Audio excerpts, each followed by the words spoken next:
다 같이 사도신경으로 우리의 신앙을 함께 고백하시겠습니다. 나는 전능하신 아버지 하나님, 천지의 창조주를 믿습니다. 나는 그의 유일하신 아들, 우리 주 예수 그리스도를 믿습니다. 그는 성령으로 잉태되어 동정녀 마리아에게서 나시고 본디오 빌라도에게 고난을 받아 십자가에 못 박혀 죽으시고 장사된 지 사흘 만에 죽은 자 가운데서 다시 살아나셨으며 하늘에 오르시어 전능하신 아버지 하나님 우편에 앉아 계시다가 거기로부터 살아있는 자와 죽은 자를 심판하러 오십니다. 나는 성령을 믿으며 거룩한 공교회와 성도의 교제와 죄를 용서받는 것과 몸의 부활과 영생을 믿습니다.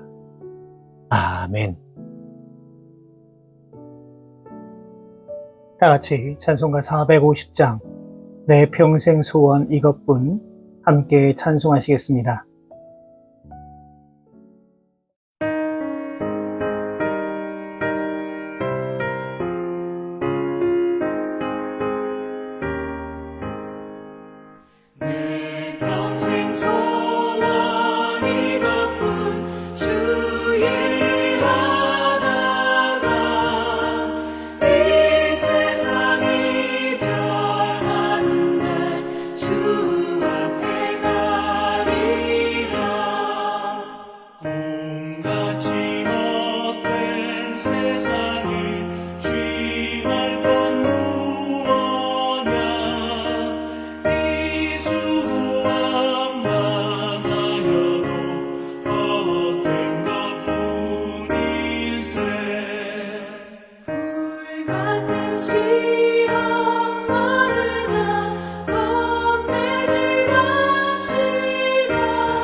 오늘 우리에게 주시는 하나님의 말씀은 구약성경 역대하 16장 7절에서 10절까지의 말씀입니다. 역대하 16장 7절에서 10절까지의 말씀을 제가 받들어 봉독하겠습니다. 그때에 선견자 하나니가 유다왕 아하사에게 나와서 그에게 이르되 왕이 아람 왕을 의지하고 왕의 하나님 여호와를 의지하지 아니하였으므로 아람 왕의 군대가 왕의 손에서 벗어났나이다. 구스 사람과 룹 사람의 군대가 크지 아니하며 말과 병거가 심히 많지 아니하더이까. 그러나 왕이 여호와를 의지하였으므로 여호와께서 왕의 손에 넘기셨나이다. 여호와의 눈은 온 땅을 두루 감찰하사 전심으로 자기에게 향하는 자들을 위하여 능력을 베푸시나니 이 일은 왕이 망령되이 행하였은즉 이후부터는 왕에게 전쟁이 있으리이다 하매 아사가 노하여 선견자를 옥에 가두었으니 이는 그의 말에 크게 노하였음이며 그때의 아사가 또 백성 중에서 몇 사람을 학대하였더라. 아멘. 오늘 이 본문의 말씀에는 아사 왕의 말년에 대한 내용이 기록되어 있습니다. 성경에 기록된 아사 왕은 하나님 앞에서 참으로 신실한 모습이었습니다. 구스 사람 세라가 100만 대군을 이끌고 침공해 왔을 때도 아사는 하나님을 바라보면서 하나님을 향해 도움을 요청하여서 전쟁에서 승리할 수 있었습니다. 어디 그뿐입니까? 무려 2번에 걸친 종교개혁을 단행하여서 이스라엘에 존재했던 모든 우상들을 뿌리째 뽑아버렸던 당시로서는 개혁을 주도한 왕이었습니다. 이러한 모습만 놓고 본다면 아사왕은 역사에 하나님을 참 잘 섬긴 왕으로 기록되어야 맞을 것 같습니다. 하지만 사실은 그러하지 못했습니다. 역대하 16장 12절 말씀을 보시면 아사가 왕이 된 지 39년에 그의 발이 병들어 매우 위독했으나 병이 있을 때에 그가 여호와께 구하지 아니하고 의원들에게 구하였더라, 이렇게 기록되어 있습니다. 뭔가 조금 이상하지 않습니까? 지금 아사의 모습이 완전히 달라져 있습니다. 100만 대군 앞에서도 하나님을 찾았던 아사 왕이 자신의 발에 병이 들었을 때에는 하나님을 찾지 않았다 성경은 기록하고 있습니다. 그렇다면 왜 이렇게 아사 왕의 마지막은 비참해졌어야 했던 것일까요? 오늘 보면 7절의 말씀입니다. 그때에 선견자 하나니가 유다 왕 아사에게 나와서 그에게 이르되 왕이 아람 왕을 의지하고 왕의 하나님 여호와를 의지하지 아니하였으므로 아람 왕의 군대가 왕의 손에서 벗어났나이다. 지금 본문에 나오는 그때는 언제를 말하는 것일까요? 오늘 우리가 읽은 본문은 아사왕 36년에 있었던 북이스라엘과의 충돌을 기록하고 있습니다. 북이스라엘 왕 바하사는 북이스라엘 백성들이 종교적인 이유로 남유다로 가지 못하게 하기 위하여서 라마성을 침공하여서 그곳을 요새화하려고 했습니다. 그런데 아사 왕은 이 상황을 모면하고자 아람 왕 벤하닷에게 예물을 보내어서 군사적인 지원을 요청하게 되었고, 아람 왕 벤하닷이 아사 왕의 요청을 수락하고 북이스라엘을 공격하여서 결국 바하사가 라마성을 포기하고 철수하게 되었습니다. 그러니까 오늘 본문에 나오는 이때라고 하는 것은 바로 이러한 상황을 가리키는 말입니다. 그런데 선견자 하나니가 지금 무엇이라 말하고 있습니까? 왕이 아람 왕을 의지하고 왕의 하나님 여호와를 의지하지 아니하였으므로 아람 왕의 군대가 왕의 손에서 벗어났다, 이렇게 말합니다. 다시 말해서 하나님의 계획은 북이스라엘뿐만 아니라 아람까지도 아사의 손에 주시는 것이었는데 그러지 못하게 되었다는 것입니다. 결과적으로 본다면 아사가 바하사를 물리치기 위하여 아람 왕 벤하닷에게 재물을 바쳐가면서 도움을 구한 것은 전혀 하나님의 뜻이 아니었다는 것을 알 수가 있습니다. 자, 그렇다면 왜 아사 왕은 이러한 실수를 범한 것일까요? 그것은 바로 그의 믿음이 나태해졌기 때문입니다. 100만 대군 앞에서도 떨지 않고 하나님의 뜻을 간구한 아사 왕이었는데 지금은 100만 대군과는 비교도 되지 않는 북이스라엘의 침공을 해결하기 위하여 하나님을 의지한 것이 아니라 오히려 아람을 의지하는 불신앙적인 모습을 보이고 있는 것입니다. 어디 그뿐입니까? 아사는 자신의 실수를 질책하는 선견자 하나님의 말을 듣고 노하여 옥에 가두어 버렸고, 자신에게 비판적인 자세를 취하는 몇몇 백성을 학대하는 만행을 저지르기도 했습니다. 그리고 이러한 이유로 말미암아 그는 병을 얻게 되었고 결국에는 비참한 최후를 맞이하고 말았습니다. 이처럼 우리의 믿음이 연약해지면 이로 인한 실수로 인하여서 하나님이 주신 축복의 기회를 잃어버릴 수도 있음을 우리는 기억해야만 합니다.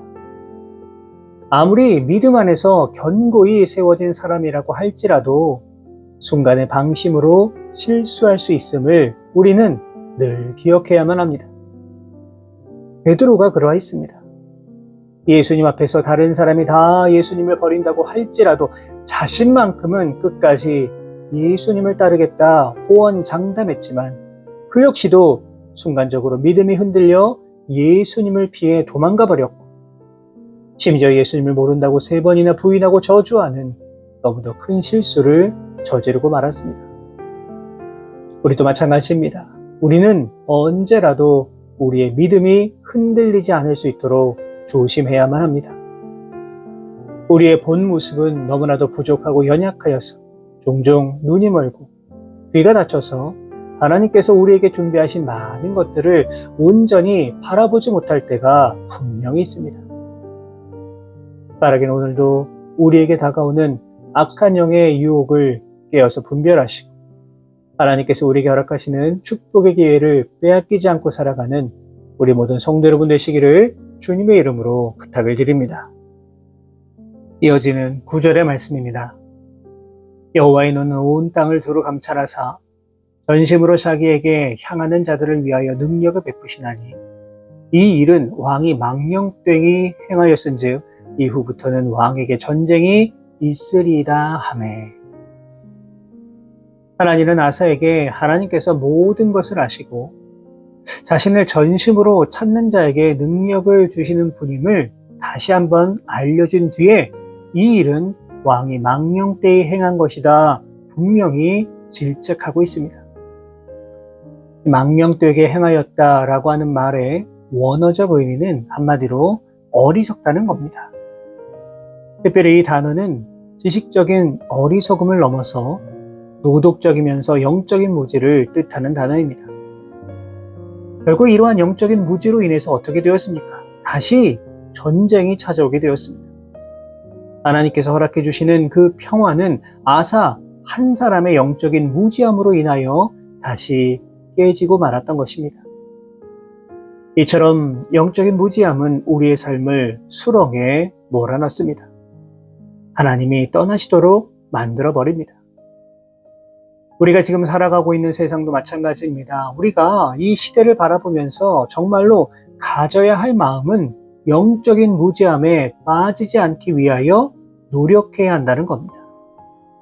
우리는 이 시대를 바라보면서 계속해서 하나님의 뜻을 간구해야만 합니다. 우리의 삶 가운데 어려운 시간들이 계속된다고 하여서 하나님의 뜻과 거리가 먼 삶을 살아가서는 안 됩니다. 시시각각 우리에게 다가오는 죄의 유혹에 둔감해져서도 안 됩니다.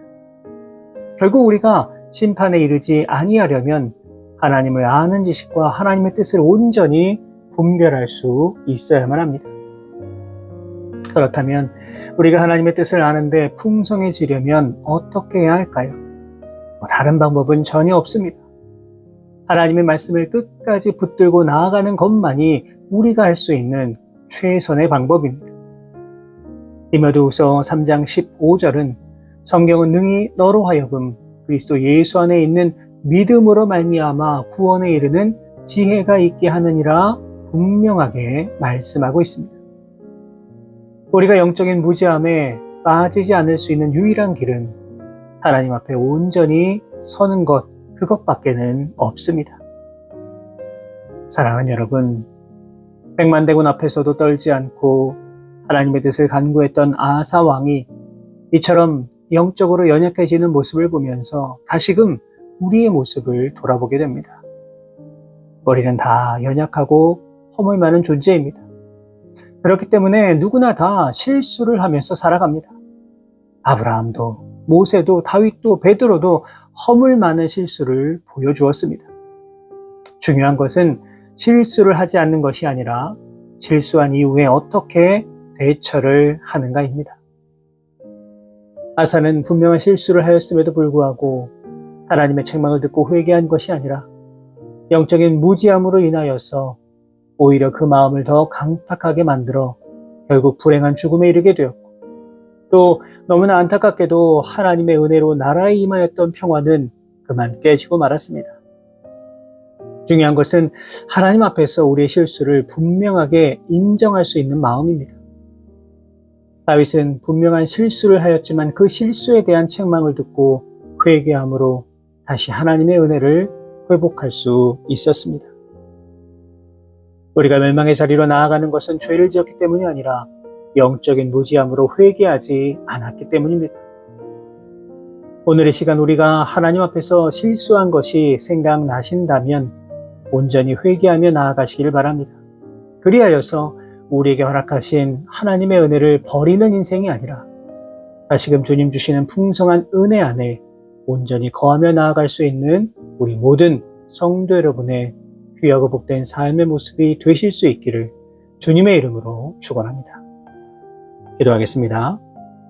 살아계신 하나님 아버지, 오늘도 우리에게 귀한 하루 허락하여 주시고 또 주님을 영화롭게 하며 살아갈 수 있도록 인도해 주신 것 감사를 드립니다. 오늘 하루도 주님과 온전히 동행하며 주님의 기쁨이 되기 위해 살아갈 수 있는 귀하고 복된 하루 되게 하여 주옵소서. 오늘 주신 말씀을 통해 저희의 연약한 모습을 돌아봅니다. 처음에는 주를 의지하며 놀라운 승리를 경험했던 아사 왕이 세월을 지나 사람을 의지하고 주님을 찾지 않고 있는 모습을 보면서 또 우리의 연약함도 돌아보게 됩니다. 바라고 하나오니 언제나 우리가 주님만 바라보고 의지하는 삶 되게 해주시고 세상의 어떤 어려움 속에서도 우리의 믿음이 흔들리지 아니할 수 있도록 날마다 우리와 함께하여 주옵소서. 오늘 하루도 주의 손에 의지합니다. 말씀 따라 걷게 하시고 어려움 중에서도 주님을 찾게 하시며 어떤 상황 속에서도 주님의 뜻을 구하는 복된 하루 되게 하여 주옵소서. 이 모든 말씀 우리 주님 예수 그리스도의 이름으로 기도하옵나이다. 아멘.